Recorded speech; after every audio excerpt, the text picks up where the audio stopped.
Slam down. Welcome to the deep dive. Today, we're really taking a scalpel to the Seoul Economic Daily's financial section. We're pulling out the most crucial market-moving news just for you. Think of it less as just news and more like a map showing where regulatory power is being focused right now. That's a great way to put it. Yeah, today's dive is all about, well, a seismic shift, really. The Financial Supervisory Service Director, Lee Chan-jin, is pushing a pretty aggressive regulatory agenda. Aggressive is right. We're talking, high-stakes accounting decisions, challenging a huge conglomerate, some unprecedented moves on governance, and big reforms in banking. Plus, we'll look at a key change in bank services and a pretty stark forecast for insurance. Okay, so if today's theme is the regulatory whip, we absolutely have to start with the loudest crack, that battle brewing over Samsung Life's balance sheet. Let's get into this IFRS 17 showdown. It's really fascinating, isn't it, how, a technical accounting standard is basically being wielded like a regulatory hammer. FSS Director Lee has apparently made an internal call to force Samsung Life's accounting for its participating insurance, these Ubedang policies, into line with IFRS 17. The market's just waiting for the official word now, the Q&A response. Right, let's pause here for our listeners because this is a really big deal, isn't it? Samsung Life isn't just any insurer. It's a cornerstone of the Samsung Group. Why does an accounting rule about policies sold back in the 70s and 80s suddenly matter so much today? It all boils down to history and, well, the assets. Back then, Samsung Life took the money from these Ubedang policies. Think of them as old-school policies where customers shared in the profits and used that cash to buy up huge chunks of Samsung Electronics stock. And the regulators at the time were okay with this. They gave him a pass. And they did, precisely. They got this special treatment and accounting adjustment called the contract holder equity adjustment. Basically, it let them keep these funds counted more like equity, not liability, because they promised they'd never, ever sell those Samsung Electronics shares. It was kind of a grandfathered-in deal. But then IFRS 17 comes along in 2023, and the game changes completely. Totally. The new standard basically says, look, you have to estimate all your future payouts to policyholders, calculate the present value of that massive number, and stick it on your books now as a liability. That old exception. It just flies right in the face of this new rule. Ah, and wasn't there something about them actually selling some shares recently? Exactly. That's the smoking gun, you could say. The whole no-sale promise underpinning their exception. It kind of fell apart recently. Samsung Life had to sell some of those Samsung Electronics shares because of the gold and silver separation rule. Right, the rule limiting cross-ownership. Yeah, essentially stopping financial units holding too much stock in related industrial companies. That forced sale basically handed the FSS director the perfect justification to say, hey, the promise is broken, the exception is void. So is this just about getting the accounting right, technically speaking? Or is Director Lee, using this to send a much bigger message, drawing a line in the sand for the biggest cable? I think it's definitely both. Yeah. You can't ignore the political signaling here. But the actual financial hit depends on a couple of key things the FSS is wrestling with right now. First, the treatment. Okay. How exactly will these Ubedang funds be classified? As capital or as liability?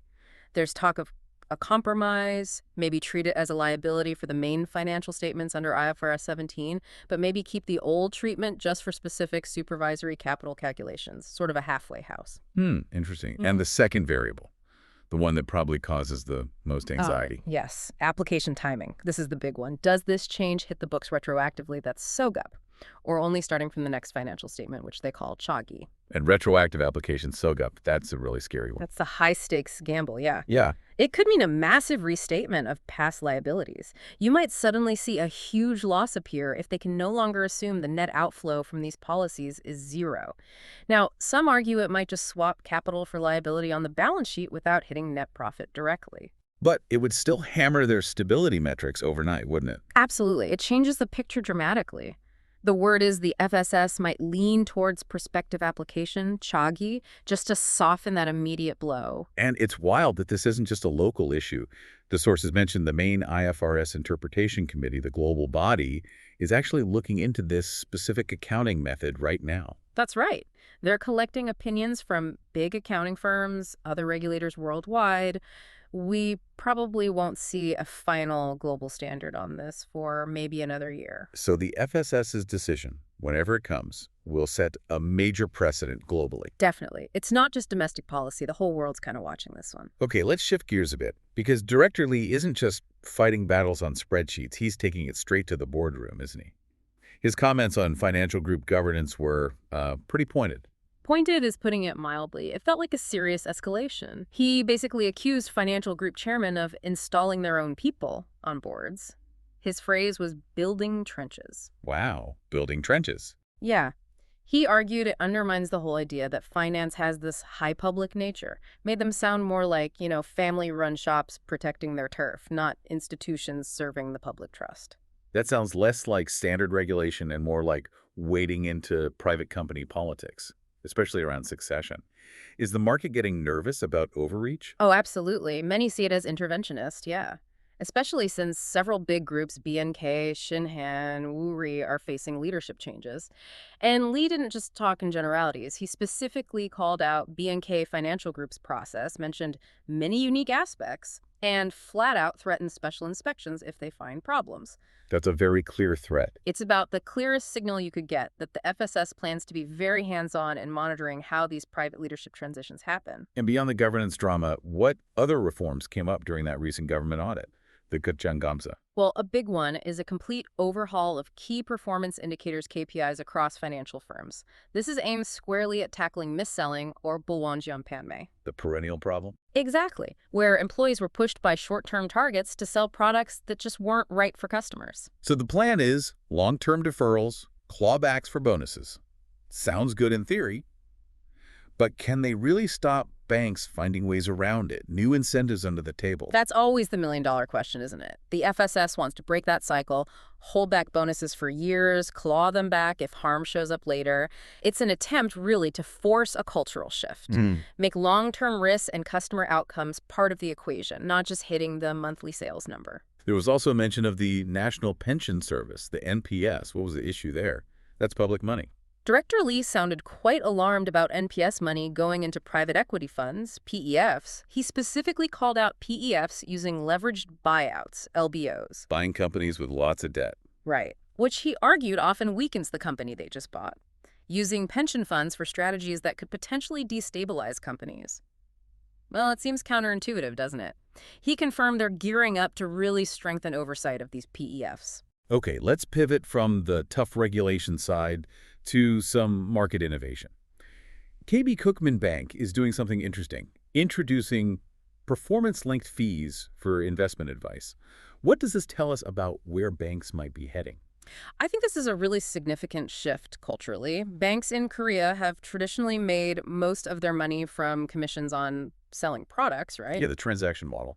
But after all these mis-selling scandals, customer trust took a huge hit. So KB stepping out first among the major banks like this, it signals a move finally towards fee-based advice, where the bank's interests are better aligned with the customer actually making money. So how does the new fee structure actually work? How does it align things better? Well, the old way was pretty simple. You pay a basic fee, maybe based on how much money you have with them and your risk level. This new performance-linked model is different. You pay a lower basic fee up front, which is nice. Lower cost to start. Exactly. But you only pay an extra performance bonus if your investment portfolio beats a specific market benchmark they agree on beforehand. And that bonus can be pretty substantial, potentially up to 1.8% of your total investment amount. Ah, so the bank only gets the really good payout if they deliver solid returns for the client. Makes sense. Who's likely to go for this model? Well, you'd expect it to appeal most to, say, more aggressive investors, maybe higher net worth clients who are actively seeking above-market returns and trust the bank's advice. The more conservative folks might just prefer the predictability of the standard basic fee. And this isn't just a one-off experiment by KB. Others are looking at this too. No, seems like an industry trend. KB's planning to roll it out widely across their private banking branches. And crucially, the other big players, NH, Nonghype, Shinhan, Hana, Wuri, they're all either looking into this or actually getting the required advisory licenses. It clearly points towards more customized, fee-based advice, maybe even delivered remotely by the Mayon down the line. Okay, last topics. Let's turn to the insurance sector.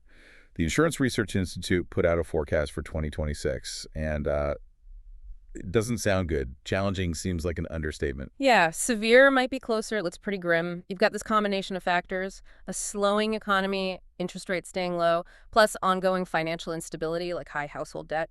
All that is expected to cause premium growth to just fall off a cliff. How bad is it? They're projecting growth to crash from around 7.4% estimated for 2024 down to just 2.3% in 2025.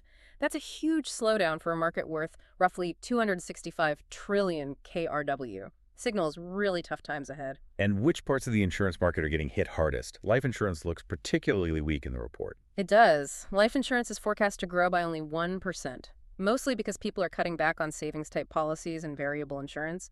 Non-life does a little better, projected at 3.5% growth.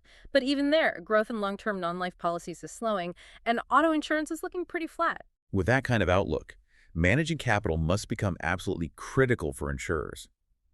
What did the report say about their key stability measure, the KICS ratio? Right, the KICS or KICX ratio, that's the main financial health score under the new IFRS 17 rules. The Institute expects that ratio to actually fall. Why?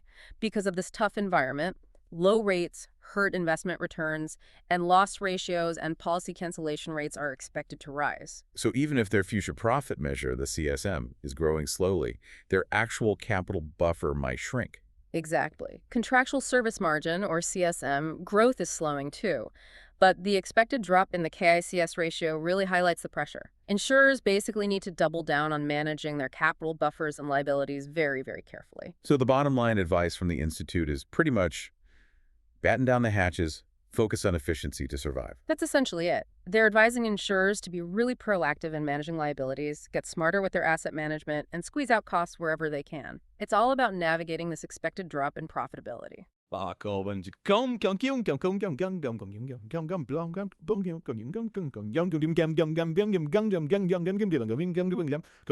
Unseen people